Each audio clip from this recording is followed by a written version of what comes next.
Chris here with Winding Road Magazine. It's been a while since we've done a spoken review on this channel, so I thought this would be a good opportunity. Today I'm out here with Airlift Performance, and they brought this Audi Allroad Quattro for me to drive.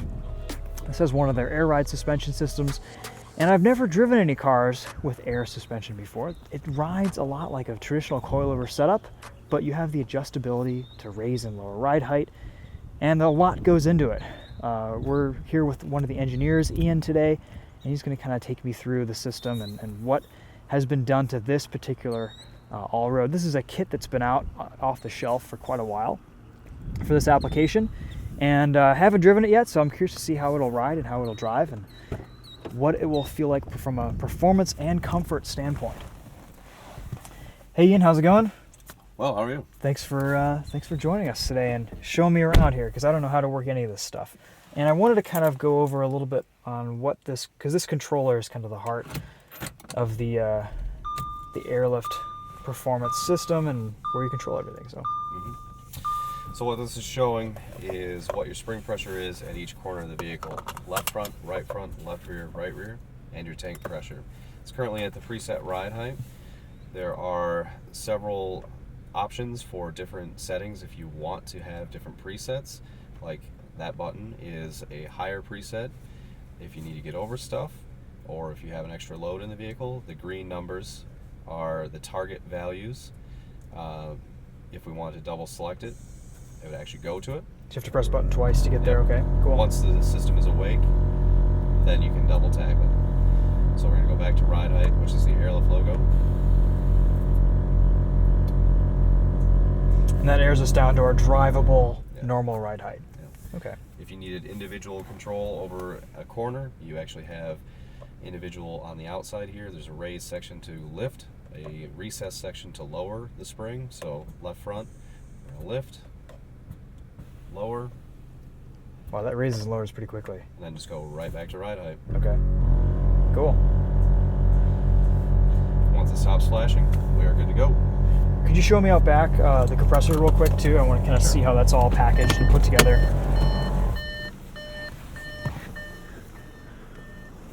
Is this just one compressor or two in the back? This one is 2 compressors. Okay.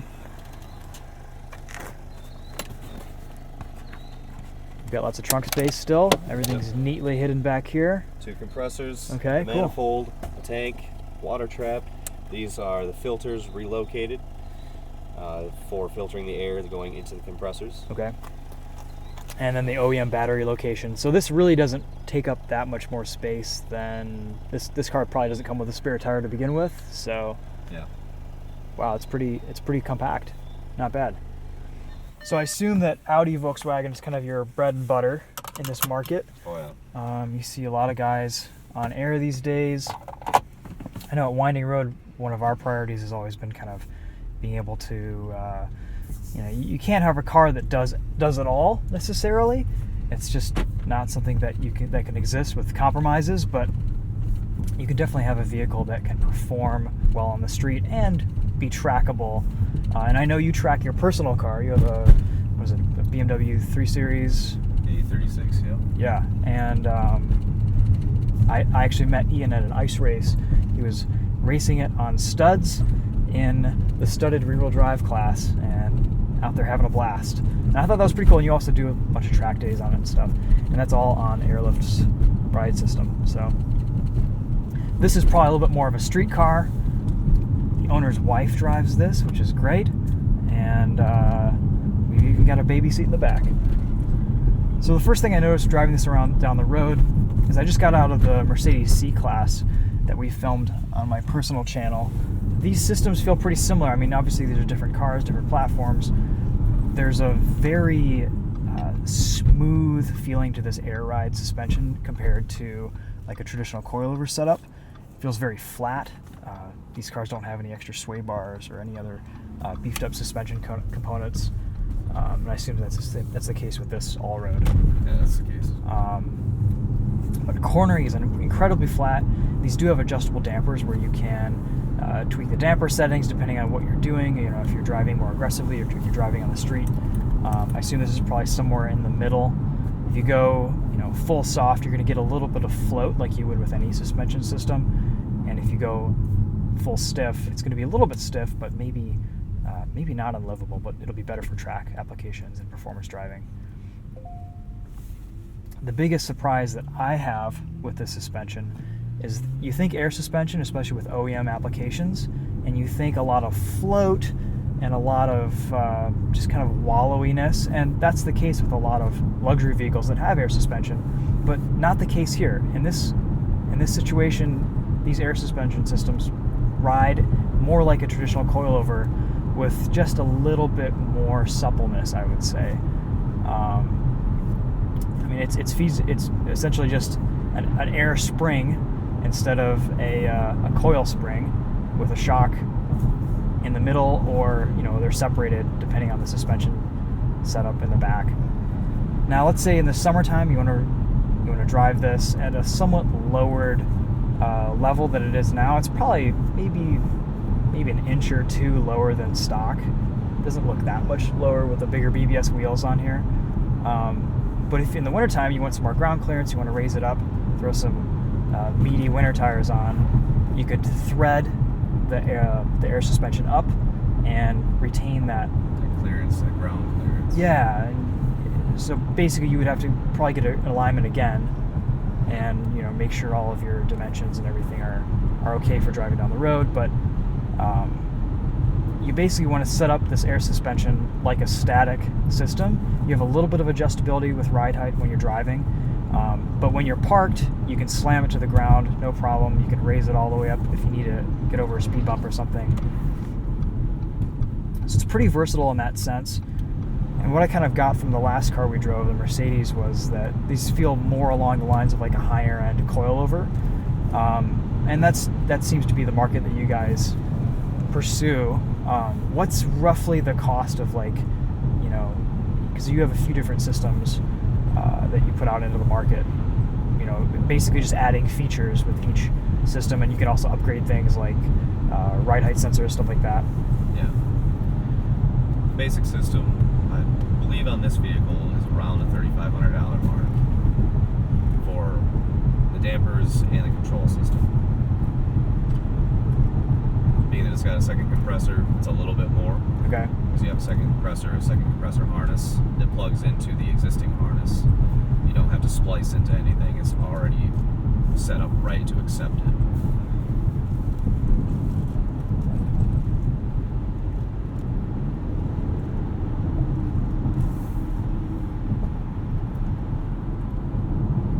Let's get a little bit of a taste of performance here. And you can really customize this to what you want and what you need. There's a lot of add-ons that you can do, a lot of pretty neat functionality with these air suspension systems. And I think for what you get with this handling balance, the ride quality, the versatility of being able to just slam your car to the ground and make it look cool, but also not really have any compromises in the real world,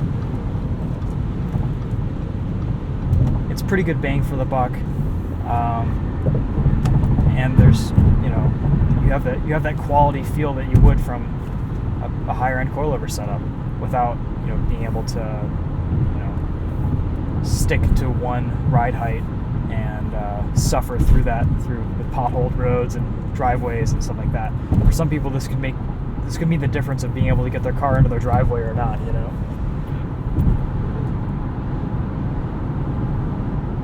So there are some people who, I know there's one guy, he has the STI, he does Time Attack. Cody Miles. He was at Grid Life at M1 Concours last year, or at Grid Life, and then he was at the Speed Ring or something. Yeah. He's doing pretty well, and that's on Airlift Performance system. It's just an off-the-shelf system for the STI, pretty much, right? Yeah. That's pretty impressive. And he'll be at Gingerman again in a couple weeks for Grid Life. Cool. Well, maybe we can get some on-track video with him and just do something. It'd be cool to see how this performs on a racetrack, even if it's just your BMW 2 or something.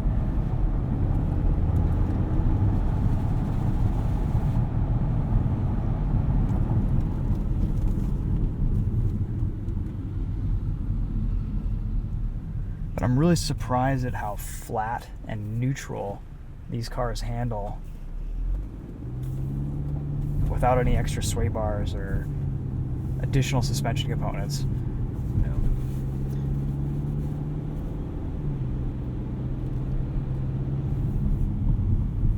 And when you first install the system, you have to do a little bit of work there's a formula that you guys provide to figure out, your ride height and where you want to be with alignment, and kind of figure out what works best with that.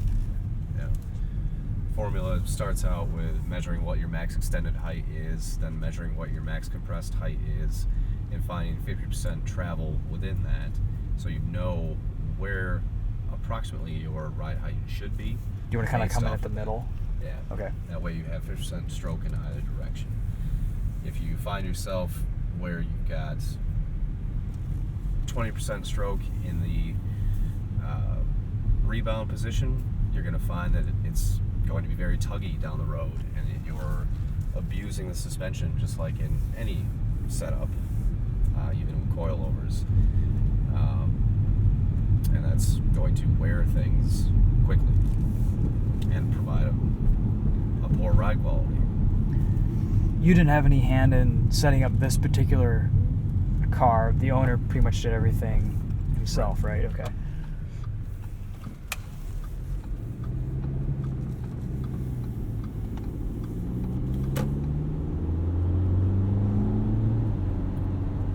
In our instruction manuals, we have suggested ride pressures and things for people to baseline off of, and it also states which vehicle it was created from. So like this application was designed on a sedan, and the ride pressures are going to be different, being that this is a wagon. So it's just a target of where a good starting point is. And then you can tweak and adjust from there. Okay, cool.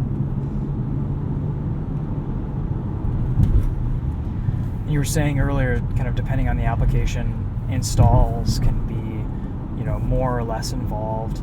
It's kind of ironing out those fine details that can take some time.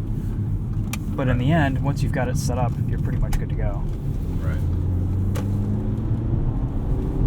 Making sure that your spring is clear of everything. If you've got different control arms on the vehicle, different axles, things of that nature, making sure you have the clearance, you're not touching anything, routing your airlines in safe locations where they're not going to get pinched or heat soaked, or drag on anything.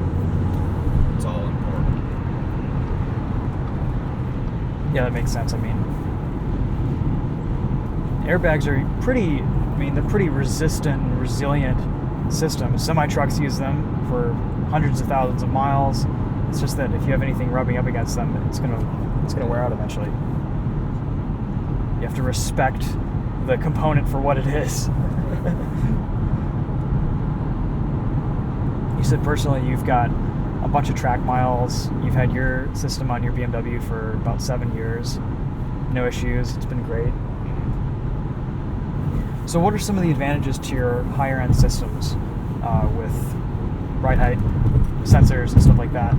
The advantage to having the ride height sensors is peace of mind and being able to return to a set height no matter what your load is in the vehicle.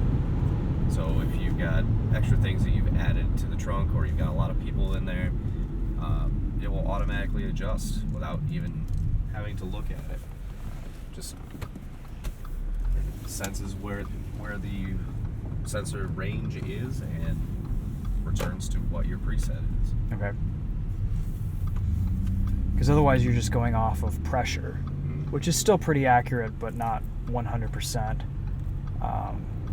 Would you recommend the higher end systems to people who are tracking and maybe want to retain that corner balanced ride height or something like that? Or Yeah. okay. Cody Miles, who you mentioned earlier, does run the height-based system on his vehicle. So he always returns to that alignment setting that works best for him. Okay, that makes sense. Cool.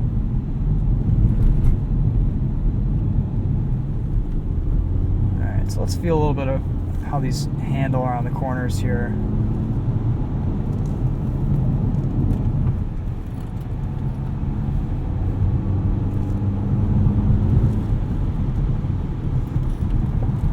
There's a tightness to the suspension, adds a little bit of weight to the steering.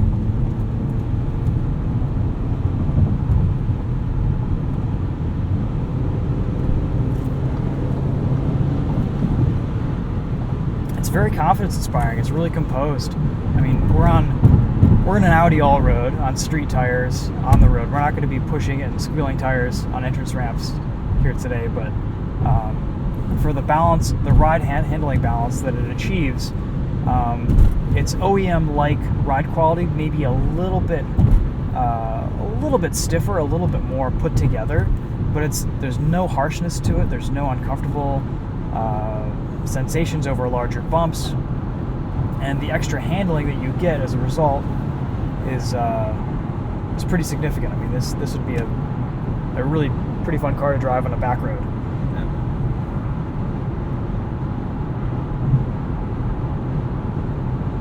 Not to mention that you can take it to a show, slam it all the way down to the ground, and have some of that curbside appeal too.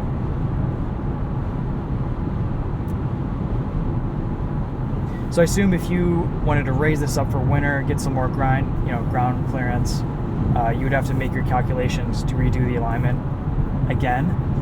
So you basically have two sets of settings, or? Yeah, it's always good to go through the calculations again to confirm what you've done and validate that. Okay. And then how mod friendly is this suspension system to like beefier sway bars, other suspension components? I assume it just kind of it'll tie into everything else with a balanced setup. Absolutely. Yeah. Take it straight. Yeah. That's right. The E36 did have aftermarket sway bars on it. I actually did sell those to a friend. Took them off for ice racing and sold them, and I'm waiting for my new ones to come in. Okay.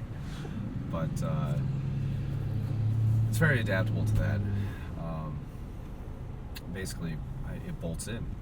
Where the stock stuff went, it bolts in. So, where it's, in some cases, let's take a Lexus GS 300, for example.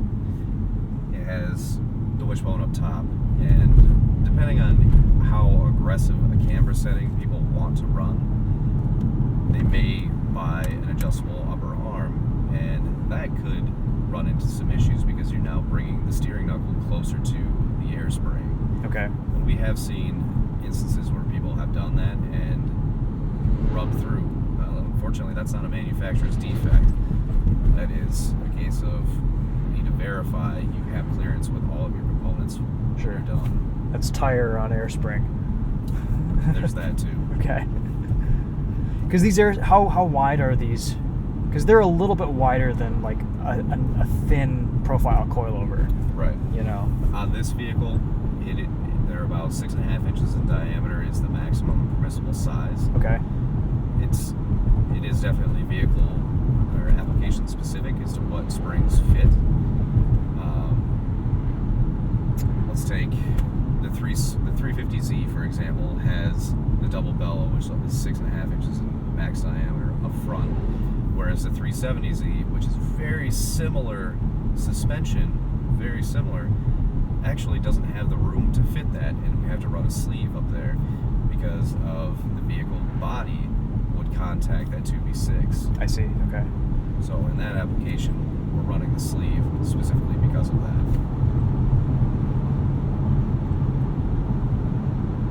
And that would be more along those lines of the profile that the coilover might be. The max diameter of that air spring is 4.5 inches. Okay. So you can run a little bit of a narrower, lower profile, smaller diameter air spring. Yes. Okay, cool. You just have to design that from the get-go. Right. Okay. We were talking about this earlier. A lot of people do custom applications where they'll use your control systems with other air ride companies' products, and they'll do custom stuff, but of course that kind of avoids the warranty situations. You guys have a lot of popular applications that you have developed and engineered specifically on your website. A lot of Volkswagens, Audis, Mercedes, one Porsche system, right? Yep. This application has been out for quite a while, and a lot of Volkswagen, Audi stuff is shared between platforms, so I assume that helps a little bit. It does.